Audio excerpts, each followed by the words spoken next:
akkuma gartee na duba gartanitti xayyaaronni gartee B2dha akkuma laaltanitti gartee reefuun tana England irraa ka'eeti gara jiddugaleessa bahaa deemaa jira. Inumaatu gartee warreen flight paasii isaa gartee karaa inni irra deemu laalan akka jaanitti inumaa daareektii gartee Iiraanitti deemuudhaaf deemaa jaanitti odeessaa jiranii. Xayyaarri kun gartee asirraa ka'ee ilaa Iiraan dhaqee gartee Iiraan dha'uu hin danda'u. Okay?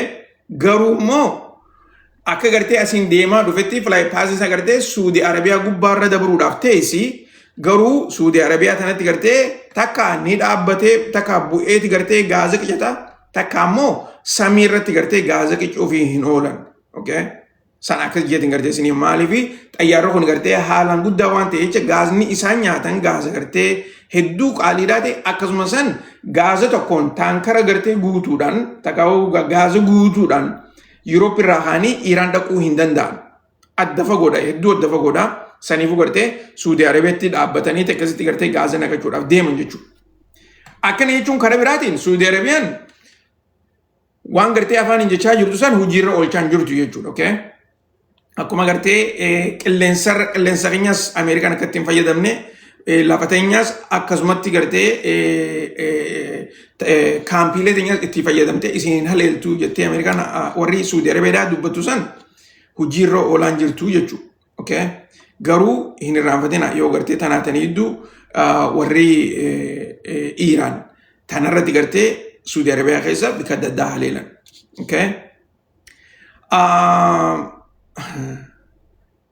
Yoom laata takka lama sadii barreessu jirta maal jechuudha?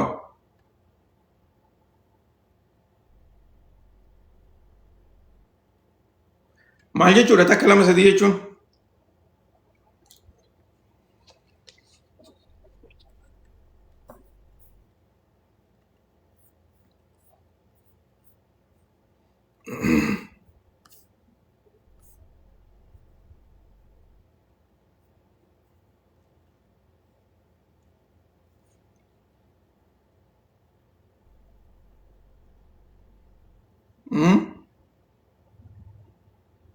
Oh, nagalchi. Okay. Obsi gati ko ang garte odu fitu odu bodan sina.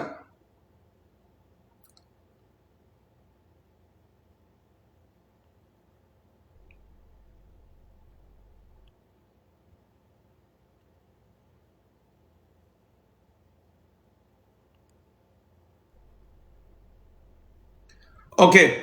Oduutti aantu keessatti dursoo lola ammaan tana lolallee hin ja'amu garuu immoo duuga shanyiidhaa tan Falastiin keessatti gaggeeffamaa jirturraa wanta akka gartee waan tokko isiniif himaa akkumaan gartee amma durallee dabree isinirraa himutti lolli Falastiin irratti gartee gaggeeffamaa jiru akkuma jabaatetti itti fufaa jira. Kanarratti guyyaarraan tanaa inumaa gartee galgala kana gareeleen waraana Israa'elii fi akkasumas warreen lafa saamaa jiran shororkeessitoota ta'anii ifii isaaniitiif gartee settlers jaaniini warreen kuni manneen namaa diiguudhaa fi ooruu namaa gubuudhaan akkasumatti nama gartee isaan dura dhaabbatus ajjeesuudhaani waa hedduu gartee shororkaa adda addaa tana gaggeessaa jiran. Yoo xiqqaatee arraan tana toora gartee nama 10 takkaatutu lubbuu isaanii dhabe nama 30 ga'uutu madaawee jira jaaniiti odeessaa jiran. Inumaatu gartee galgala kanallee lafa ooruudhaa fi manneen namaa akka malee gartee balloodhaa ibiddatti qabsiisaniiti gartee gubaa jiranii jaaniiti gartee odeessaa jiranii jechuudha. Sanis gartee akkasitti quba qaba addaadhaan isin jechuu barbaada. Okay.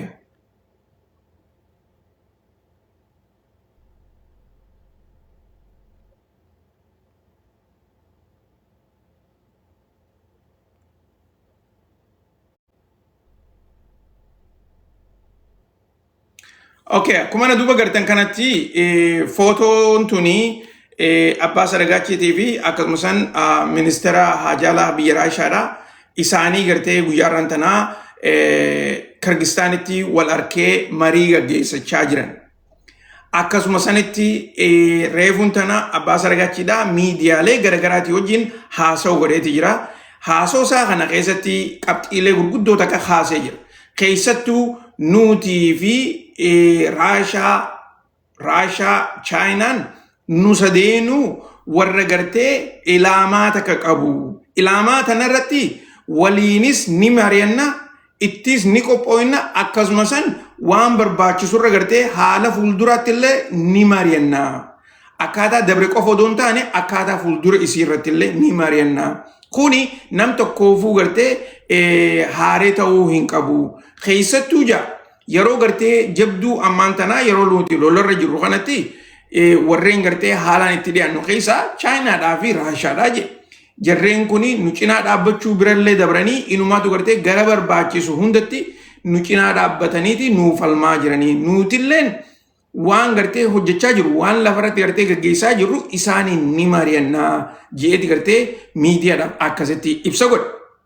Dubagaa haasawni kanaa kuni gartee hogguu arraan tana gabbee achitti gartee hin dhaabbanne deemee gaa akkuma aadaatti gartee deemee pirezidaantii Ameerikaa biraas dhufee jira.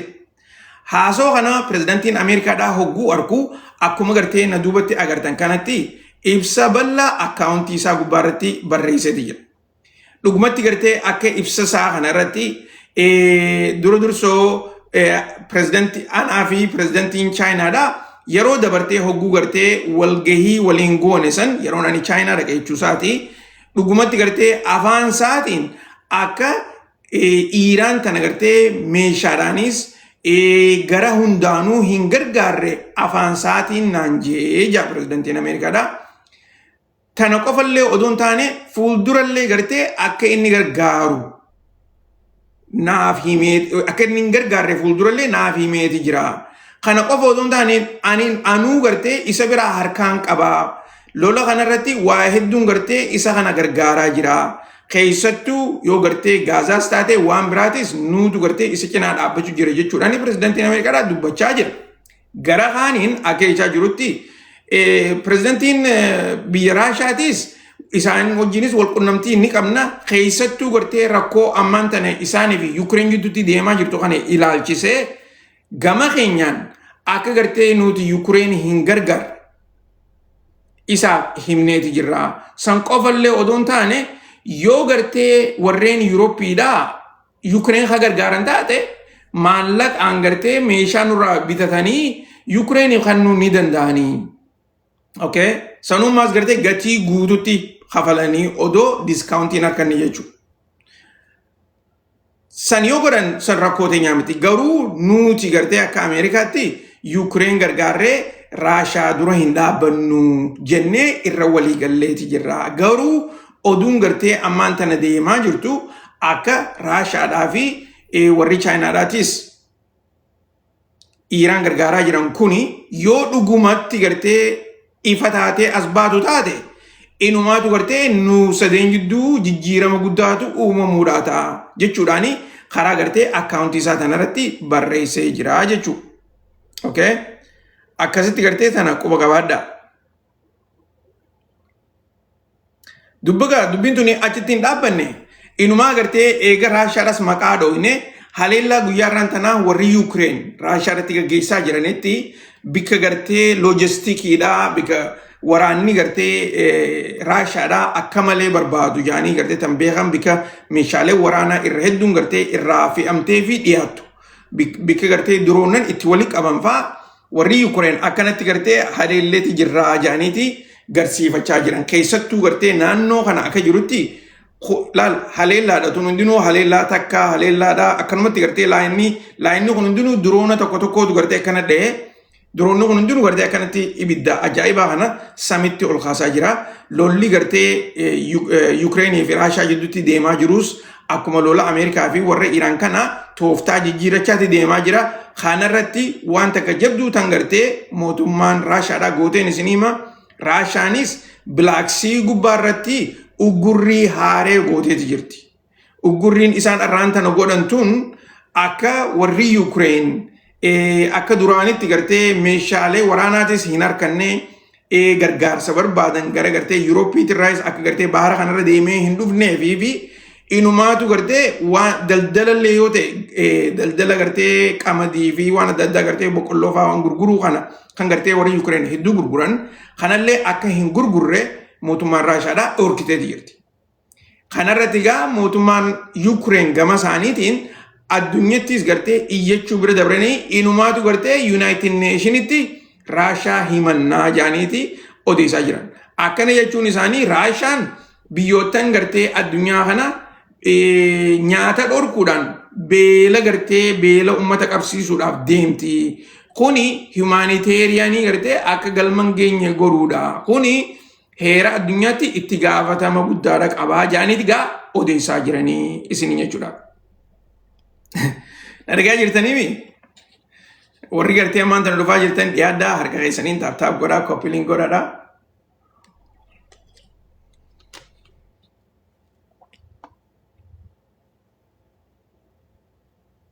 Okay. Oduu reefun tana isinii hime san tan gartee waraanni Iiraan yoo Ameerikaan ummata keenya tokko ajjeefte nuti waraana isaanii tokko ajjeefnaa ta'ettu gartee asirra jirti artikila guutuudha. Sodaata akka malee gartee warri Iiraan as bahanii dubbachaa jiran. Okay. Tanaatan jidduu wanta gartee oduu tuni Ameerikaa keessaa oduu ajaa'ibaati hundi keessanuu dhaga'uu qabdan jeetiin abdaddaa.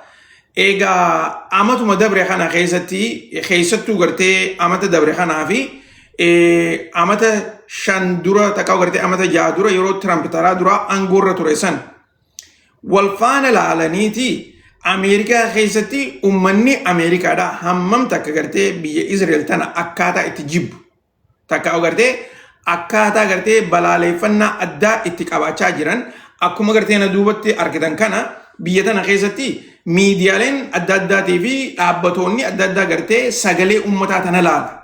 Sagalee ummataa tana gartee pooling jaaniiniiti. Poolingiin tuni yaanni ummataa eessa jiraa barbaaddi yeroo hunda si bilbilanii tekstii sitti erganii takkaa'u iimeelii sitti erganiiti si gaggaafatan.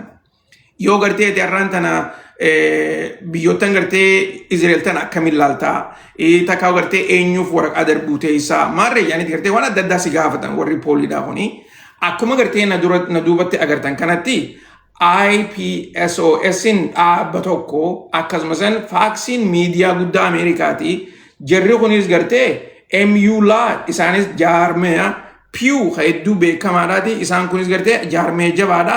Yeroo hedduu gartee yaanni ummataa eessa jiru barbaadan eessa gartee garam akka goranii kanarratti ummanni Ameerikaadhaa akka jirutti kuma laaltan kanatti gartee hammam takka Israa'el jibbuu keessa 0 irraa -10 keessa galanii jiran. Okay? Karaa gartee IPSO'n akka gartee ibsa baasanitti Fox News biratti 0 bira gabdabranii -10 akka hammam takka gartee namni biyya tanaa Israa'eluma jibbaa jechuu guutumaa guututti. Keessattuu gartee mootummaa Israa'el tana harkaas hin danda'u lola gartee amma isaan gartee kanatti Ameerikaa dhiibanii Iiraan itti wal naqan kanaas Israa'elitu harka keessaa qabatti amanan ummanni biyya tanaa irra hedduun warreen gartee poolii tanarratti hirmaate jechuudha. Gara gartee inumaa gartee Pew kun gartee pooliin isaanii hedduu kabajamtuudha hedduu gartee kaampaanota gurguddaa hundaatu itti fayyadama. Isaan biratti -23 jechuudha.